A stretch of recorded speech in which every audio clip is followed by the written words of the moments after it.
Happy New Year. This is Arnold Mangioli for Grateful, Ready, Open, Willing.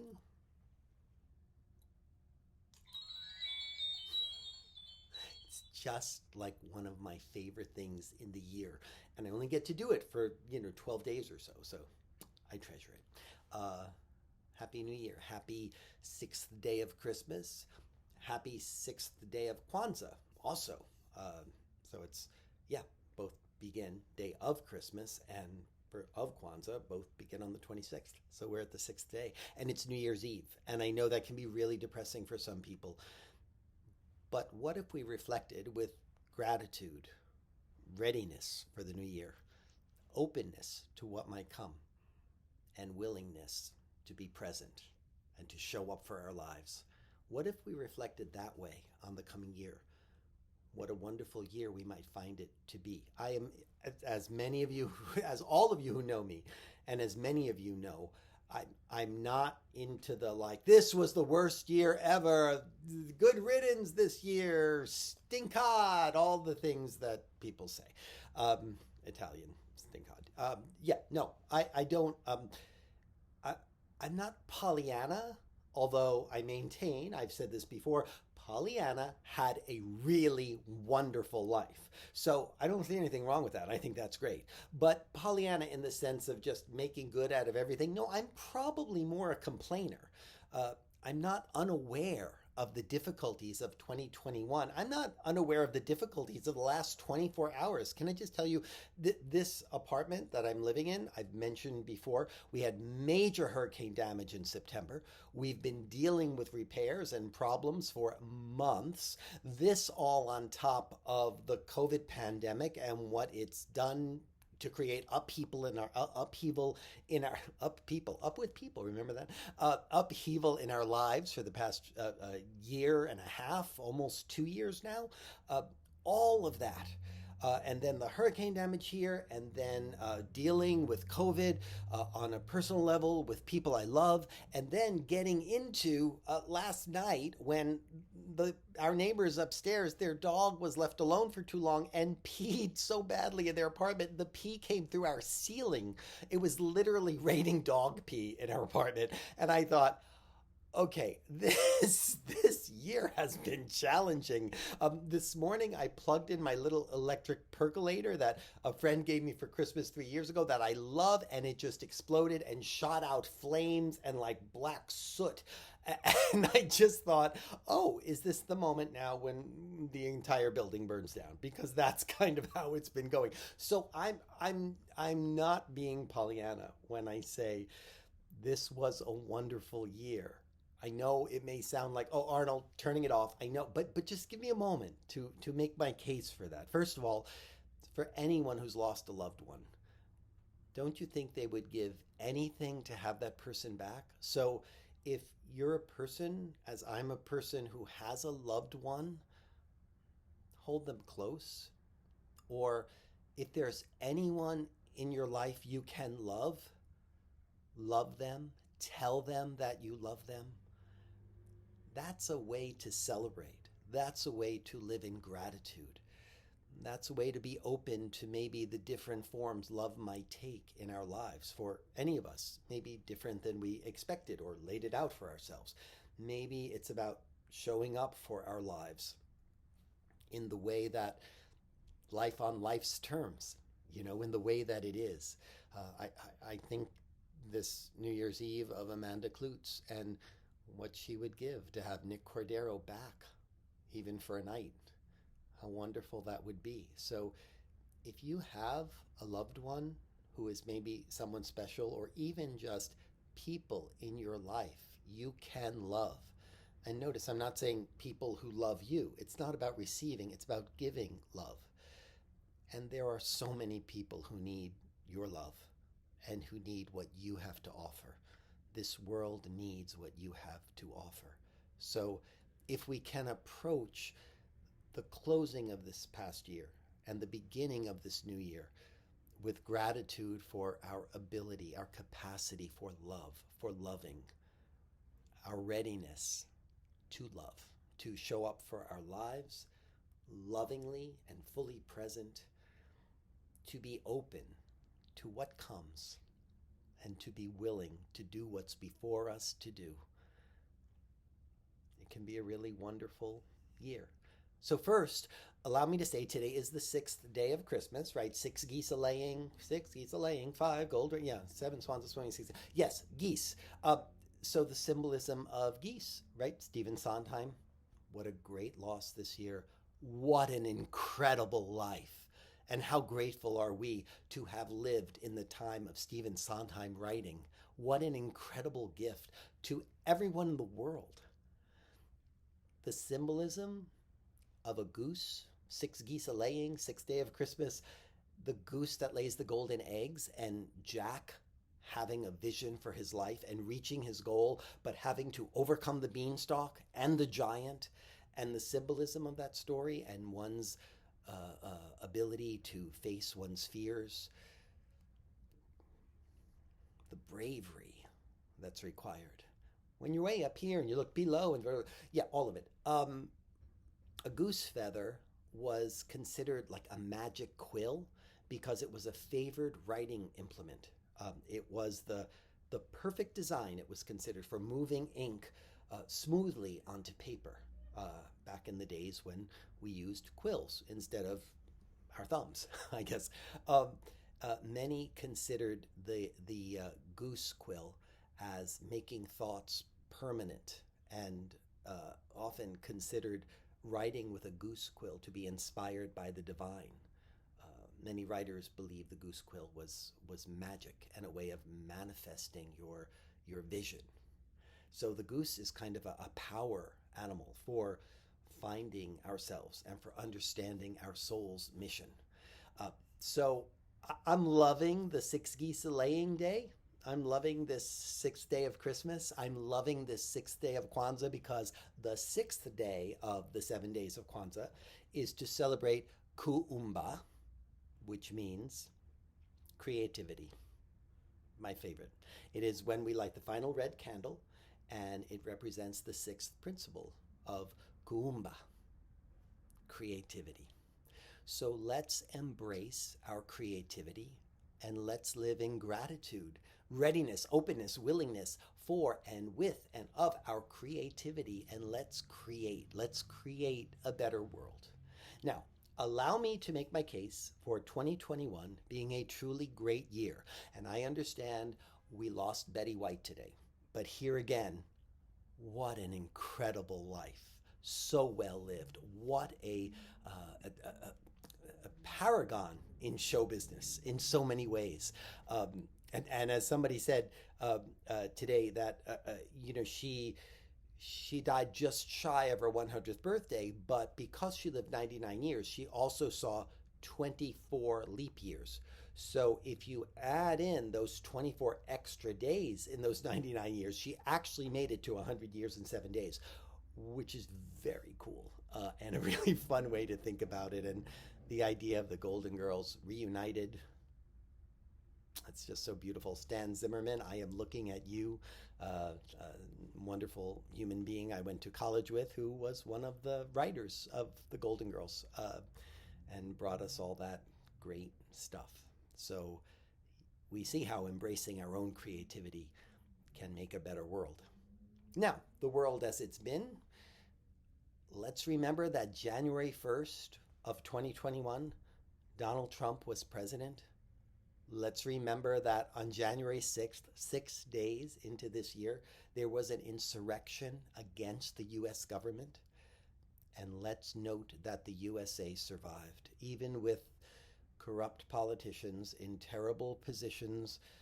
And I don't need to name them because we all know the cast of characters there. I did not do the casting on that one. I absolutely vote everywhere I can, but I live in New York, so I was not eligible to do the casting on some of the other members of Congress. But even with all of that, this wonderful experiment in the world of what if 50 countries came together and pooled all their resources and didn't battle against one another and put all of their money into defending their borders from one another, but rather united together and put all of their resources together into education and building a country and health care for all. What if, I know we don't have that exactly yet, but we've made great progress in the past 10, 15 years. What if we put all those resources together and had this great experiment called the United States of America, which has been going on for 200 and some or 400 and some years, depending how you count it. What would it be like? What would happen? And here we are, living the dream. And even with the insurrection that we faced on January 6th of this year, we have survived that. And then, of course, 1/20/2021, the world's most anticipated palindrome, 1/20/2021, 1/20/2021, Inauguration Day. And Biden and Harris came into position as president and vice president of our country. May we note the first woman in either of those offices in our country's history. May we note the second person of color and the first person of Asian American descent or of Asian descent. And may we note that earlier this year, for a few hours, Biden had his colonoscopy and assigned presidential powers for those 4 hours to Kamala Harris. So we actually have had our first woman president, our first Asian American president. We've experienced that as a country this year. The Black Lives Matter movement, at least in the Broadway community, and the progress that's been made has been profound this year. And I think we all benefit from that. And I know we're not where we want to be as a country, as a Broadway community. We are progressing. We are having discussions, much needed discussions that we've needed to have for so long. And this year, we're having them. It's really a beautiful, beautiful thing to be living into. The Oscars in the movie industry, in our entertainment industry, right? The Oscars had their most diverse year ever. Chloe Zhao, the first woman of color to win Best Director. Yoo Jung-yoon, who I just love. That woman. The first Korean actor to win an Oscar. Her speech, when she was kind of flirting and going after Brad Pitt as the presenter or wherever that moment was, that was so great. I mean, maybe Yoo Jung and I have something in common. The United States rejoined the Paris Climate Accord and the World Health Organization that we had withdrawn from under the previous administration. We've rejoined. That happened this year. We're recommitted to goals to combat climate change and save the planet. Vaccines. Hello, vaccines against the COVID virus appeared this year. More than 8.47 billion COVID-19 vaccinations have been administered globally. Do you remember where we were a year ago? Do you remember last New Year's Eve, hoping the vaccines would come? That happened this year. That alone makes it a really amazing year. Our first Filipino was awarded the Nobel Peace Prize for, it was a first in her country. So not only the first Filipino, but the first Filipino woman awarded a Nobel Peace Prize for their efforts to safeguard freedom of expression, which is a precondition for democracy and lasting peace. That was the wording of the prize award. An African woman leads the World Trade Organization. Ngozi Okonjo-Iweala is the 7th Director General of the World Trade Organization. Electric vehicles outsold diesel for the first time in Europe. Monarch butterfly populations are bouncing back. Substantial legal victories for the environment happened throughout the year. And scientists revealed that cheese is not bad for you. I will read you the quote. There's almost no evidence that cheese causes weight gain, and in fact, there's evidence that it's neutral at worst. Now, I am not exactly the poster child for that, but I'm Italian. I eat cheese, and maybe a little too much. All right, let's move on. Virtual queues revolutionized waiting. even as a concept in our culture. My own office, we had our first in-person dance call since pre-pandemic times, and it was hugely successful, but all of the waiting time was handled virtually. We brought people into the audition room virtually, and gave them time slots so nobody would be waiting in big crowded waiting rooms, and everybody would come in smaller groups. So we had all of the sign-ups and submitting picture and resume and filling out information and all of that, audition cards, etc., virtually, and people showed up and came in the room in a really organized fashion. And just again, shout out to my wonderful office staff, Lindsay Bristol and Melanie Lockyer, and Lindsay in particular for figuring out how to do all of that. I am so grateful and so blessed with the people I get to work with. It's just a marvel. The Met removed the Sackler name from its galleries for their role in the opioid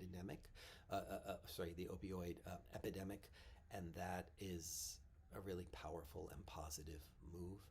Uber drivers were granted workers' rights in the UK. So many great things happened this year. And again, even the losses of the Stephen Sondheim and Betty White and Harvey Evans and so many people that we love and care about, and that are such profoundly beautiful members of our community. Maurice Murphy recently. Those lives that touched our lives, those people lived and created, and that affected who we are, and not just personally, but also as a community. What a wonderful thing to be grateful for. What a wonderful starting place for a new year, because those of us who are still here in the present moment, we get to create. We get to create now. That's something to truly be grateful for, and it also requires readiness. And it also requires openness, life on life's terms, and willingness to show up. I read a quote from Betty White today that said something about integrity isn't something that's just given, it's something you work at and you earn every day, something to that effect. And profoundly powerful from a woman with a career that went all the way through almost 100. I mean, that's pretty fantastic stuff. So my wish for you this new year is that we can all open our eyes and see all of the gifts around us, all of the wonderful things, even in the face of so many terrible things, all of the wonderful things that we get to live and experience. And may you live and experience more and more of those wonderful things in the coming year ahead. I do believe so much of it has to do with the Marcel Proust quote about adventure lies in returning to the same place and seeing it with new eyes. May we have new eyes and see all there is to be grateful for, and be ready for all there is to be ready for, and be open to all there is, and be willing to receive, to show up with integrity for the life that we have. I wish you a very happy new year. This is Arnold Mangioli for Grateful, Ready, Open, Willing. Happy New Year.